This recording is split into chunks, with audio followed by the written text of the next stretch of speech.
Welcome to another episode of Business Highlight. As always, my name is Pedro, and today I have the pleasure of having David Verjano with me from Beyond the Agency. David, how are you doing? Great. What's up, guys?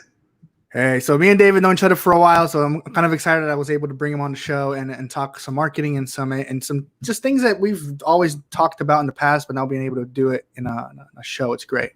So for people that don't know you besides me, tell us a little bit about yourself, please.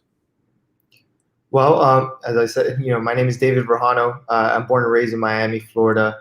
A little bit of background on what I do for work. I'm a partner at Beyond the Agency and a creative director. We wear a lot of hats here because we're a small team. It's really about four of us that run the show. But everything from design to copywriting to creative direction and anything that really glues a project together is my role on the team. We have my business partner is Philip Klump, and he does most of the strategy and CEO work for the company. And we have our other partner, Joseph, who's the director of content. He basically produces all the amazing work that ends up, on your social feeds and on your digital channels. Cool. So what inspired you, before even you get to the agency, like what inspired you to get into advertising and marketing in the first place? So I knew that when I entered college that I wanted to do something in communications. And when I looked down the list, I went to Barry University here in Miami Shores, and I looked at advertising as an opportunity because I knew that there was the intersection of creativity and business, and I felt that was like a fun space to play in. And really, in my first year, I was able to take an intro class where the professor hooked me with a simple kind of exercise that he did. He walked into the class and he brought in a can of Campbell's soup, and he started asking everyone in the class what they thought about, what emotions, what feelings are evoked when you think about Campbell's soup. Mm-hmm. So people were talking about, warmth and family and sick remedies and fireplace and all these kinds of things. And then he took the label and he ripped it off, and there was just a metal can sitting on the table. And he's like, "What do you think about it now?"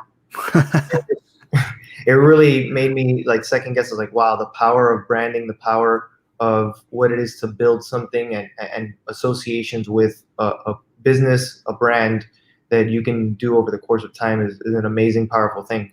And obviously you can use it for good and use it for bad, but I'm trying to be on the side that uses it for good. Yeah, you're at Beyond the Agency. You've done a lot since I've met you. You've done a lot of different things, but tell us about the journey to get to Beyond the Agency. Like, how did the idea come to be, and where has the agency been so far this year? Obviously, it's been a kind of a crazy year, but where has it been so far? So at the age of 24, I had started my own basically independent business doing digital marketing services for small and local businesses in Miami, everything from websites to social media, graphic design. And during that course, I was able to meet Philip, who was running a local influencer blog called Beyond South Beach. Mm-hmm. And they were looking for a website. So it actually was an opportunity that Philip and I were going to work as client and agency on Oh. the side. And then as we got to know each other, he had a background in advertising by working in New York. He worked at McCann for a bit and a few other agencies. And he was actually thinking of switching careers and going into real estate because he thought that the landscape here in Miami wasn't that great. But once he met me and we started bouncing off ideas and getting to know each other, an opportunity came about where we got to work on a brewery called Lincoln's Beard Brewing.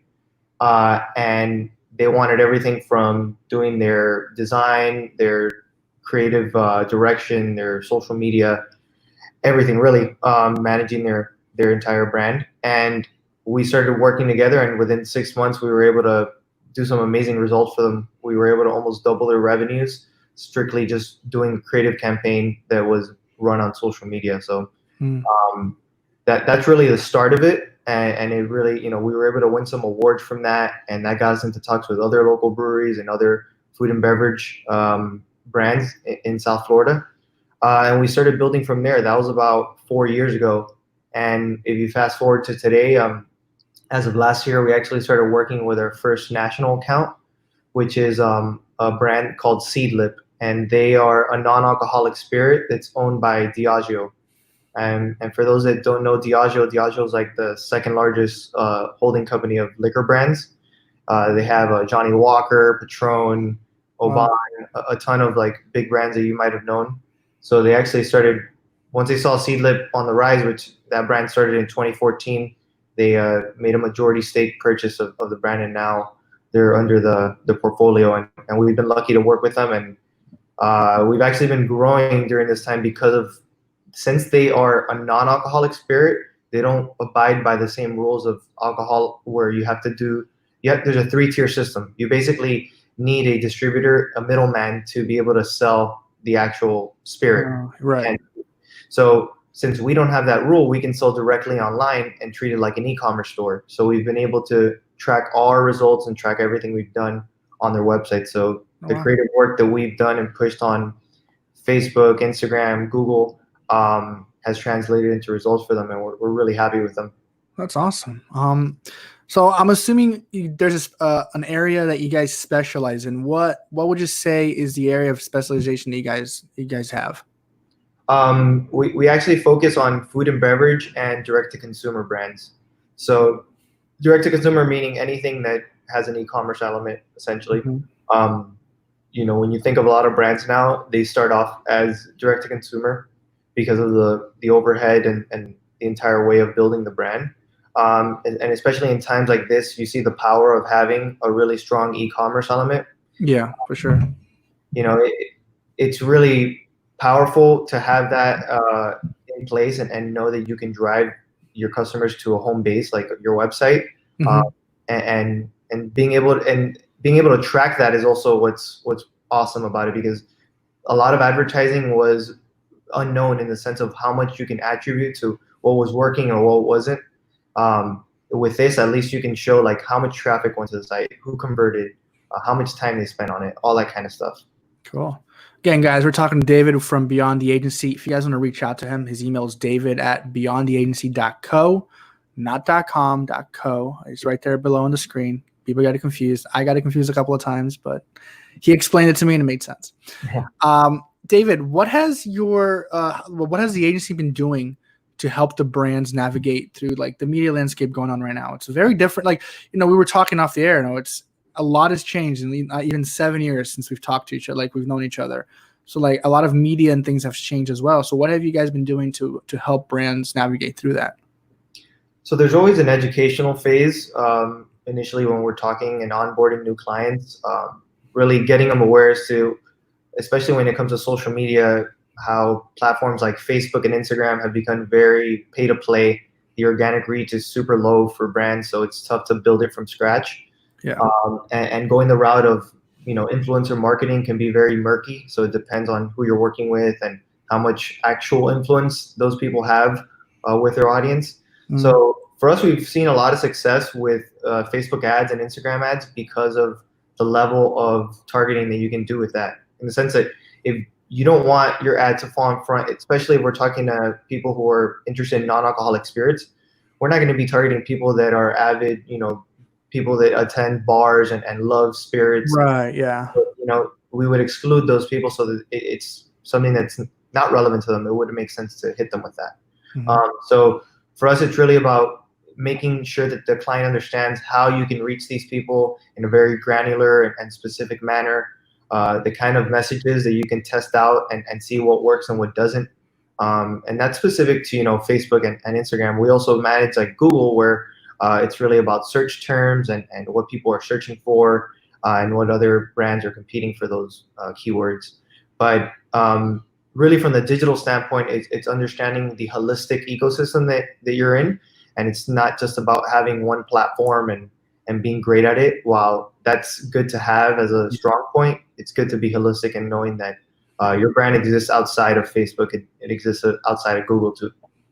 Yeah, I think with that, what are some of the misconceptions and some poor practices that we see in advertising today? Because it's like we come from a background of writing, right? And so we come from where if you had a Twitter, you were like a sports writer, but as we grow, we realize that's not what it is, So I'm sure there's some misconceptions out there as well for marketing that can be just as important to know. Yeah, I mean, a lot of misconceptions from the standpoint of digital are going back to the organic reach and how you can grow an account on social media. It's very difficult to just post and expect people to land and discover your page and your content. So you really have to be either proactive on the organic side of engaging with other accounts, uh, maybe using hashtags and other ways to make sure that your content falls into the feeds of other people that are looking for similar interests. Mhm. Um, but really looking at the power of setting aside a budget and make sure that you can reach them if you want to through the ad side of it and the paid social side of it. So it's really people not understanding how brands are built online and thinking that just by showing up, just by posting and really being on there is going to be enough to take your brand where you want it to be. Um, and it's really also about the relevance of your audience and how they perceive that content. Like something that works for one audience will not work for someone else, and it's Right. being very contextual in the way that you speak to people and the way that you present yourself. So that's really some of the things that you have to dive into whenever we're talking about starting a social media campaign or doing any kind of digital creative campaign. What would you say is like the kind of like the number one mistake people make when starting, to try to get their brand out there on social media? I'll take it a step back. I think a lot of people think that they have a brand identity or a brand that's solidified and they're Hmm. ready to go. And we've had people reach out to us asking for, let's get a logo and some design and stuff. And we kind of have to take them back and ask them like core questions as to their brand and how it was built and what it stands for, because those are the kinds of things that bite you in the butt later on. If you don't have a solid statement as to what your brand stands for and your mission and your vision, you're gonna start pulling at loose threads and not being able to create anything new because you were never built on a foundation that was solidified and understood. Yeah. So making sure that your brand is solidified in terms of how you speak, what's your voice, what values do you have, and really like going back to your mission of why you exist in the first place. There's so many brands. It's easier than ever to start a brand. It's harder than ever to scale a brand because the competition level has gotten so high.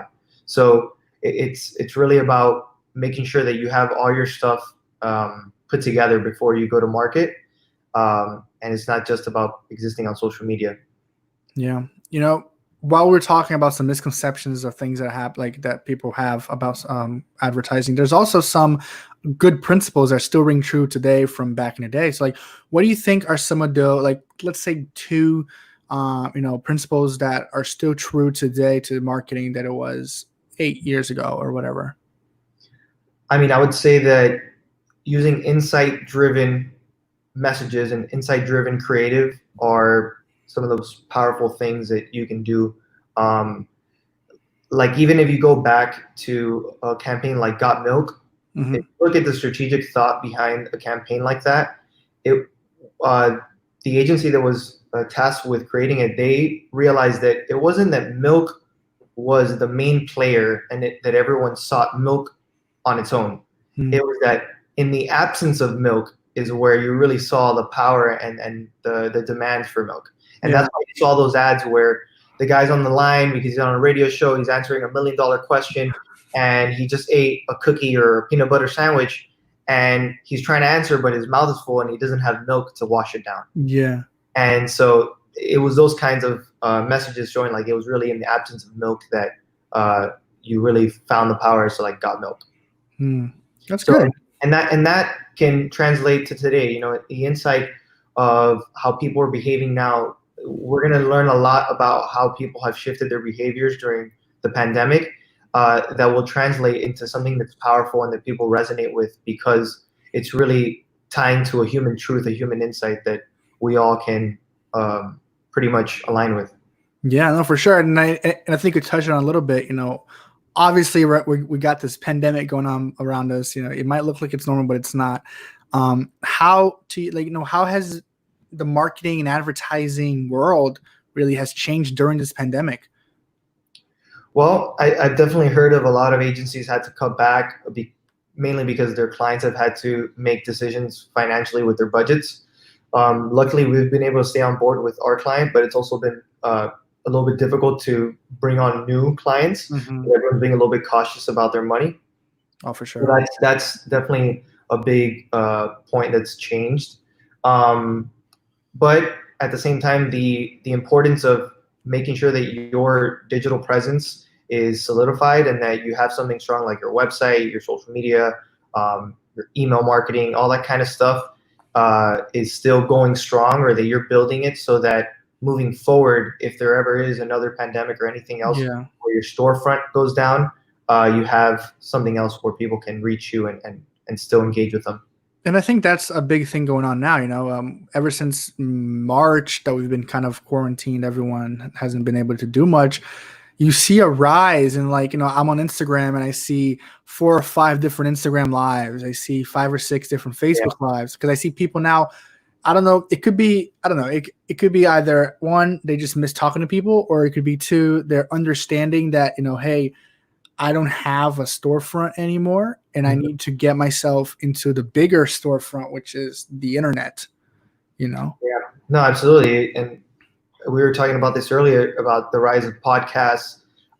Yeah, definitely the rise of Instagram Live and doing these other ways of communicating that were there. Like podcasting has been around for a while. Live has been a feature for years, but it's just now that the demand is higher because of the constraints. Yeah. It's really interesting to watch that, and even seeing a platform like TikTok take off even more. Uh, Oh, it's pretty crazy. that's true. Well, how about your company itself? Like, how have you guys been managing to work remote during this quarantine? How's it going with you guys? You kind of touched on it a little bit, but once you guys, like, once they said, "Hey, you guys got to go home," how did that work? Because I don't know if but I'm used to working from home most of the time. So for me, nothing really changed much. But a lot of people in the country really are used to going to work a 9 to 5, going to work or going to an office, and now they can't. How did that work with you guys? Yeah, so we were very fortunate to have Joseph on board because he has uh, a wealth of experience when it comes to production.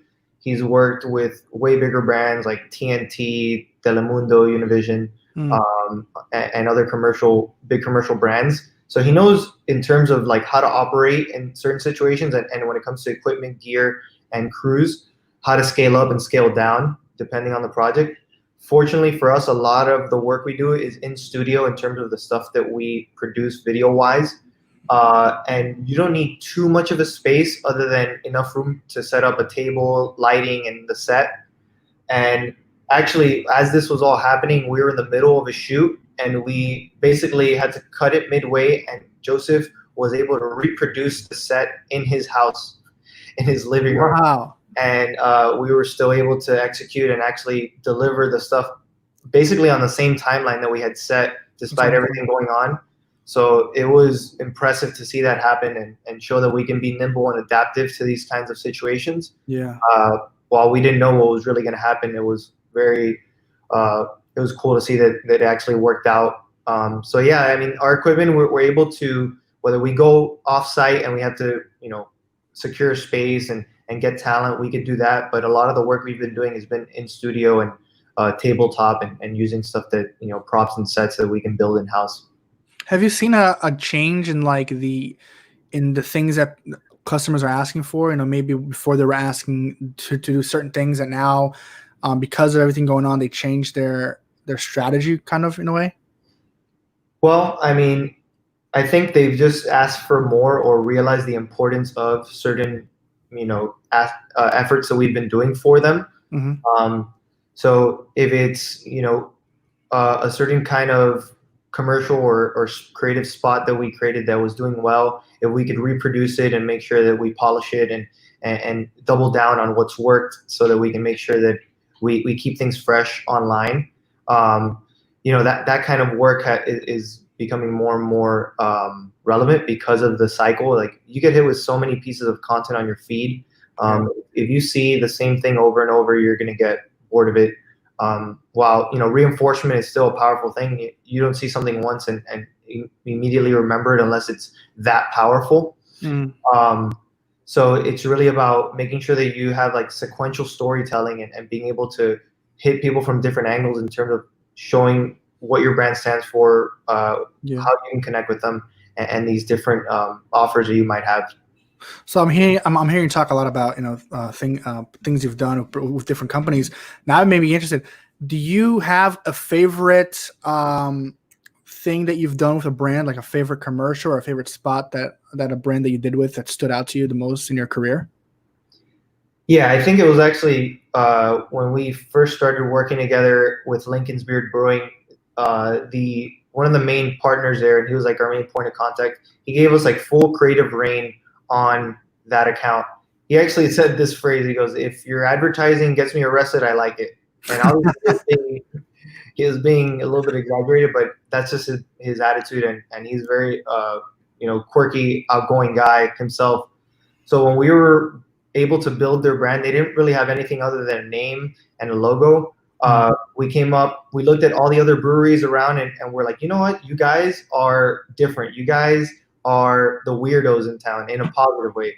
And weird is something that everyone has their own weird, and there's something comforting about being able to let your hair down and enter a space that embraces the weirdness of everyone. Yeah. So we made the campaign Weird at the Beard for them. And as part of that, we got each of their staff members, whether bartenders, brewmasters, and we featured them, or we did like a photo shoot and a video shoot, and talked about their quirks and created these like hilarious captions and visuals that was like very multicolor and psychedelic almost, that really featured the people behind the brand and made it a local staple for Miami.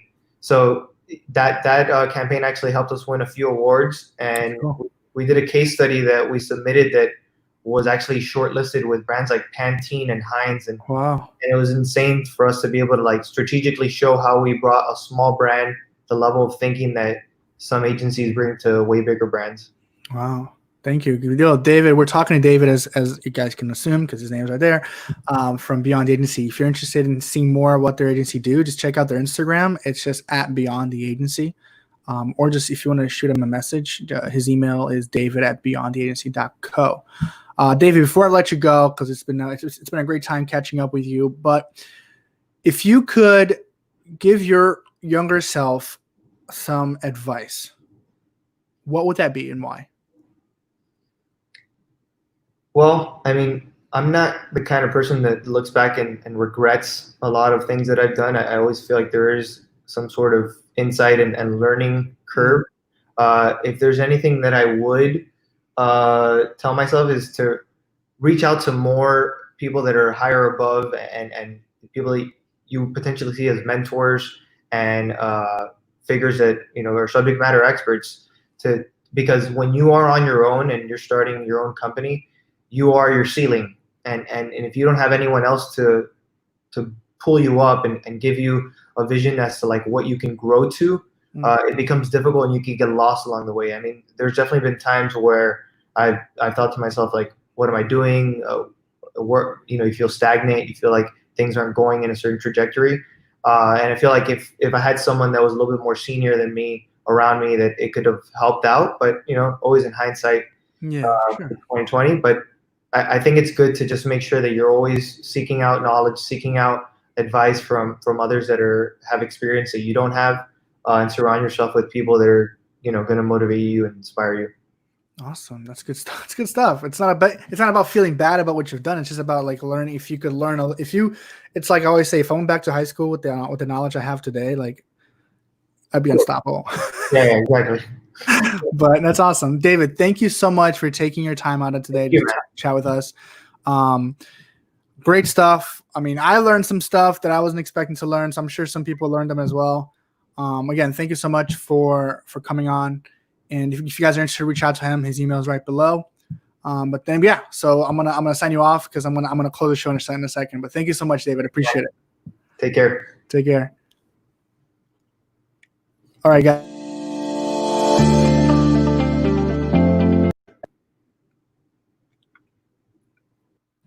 Bye, guys. We'll see you guys next week. We'll be talking with Brian Clinton from the South Florida Lacrosse Foundation. And so if you guys are interested in hearing more about lacrosse or more about anything like that, just stay tuned and we'll be in touch. Take care.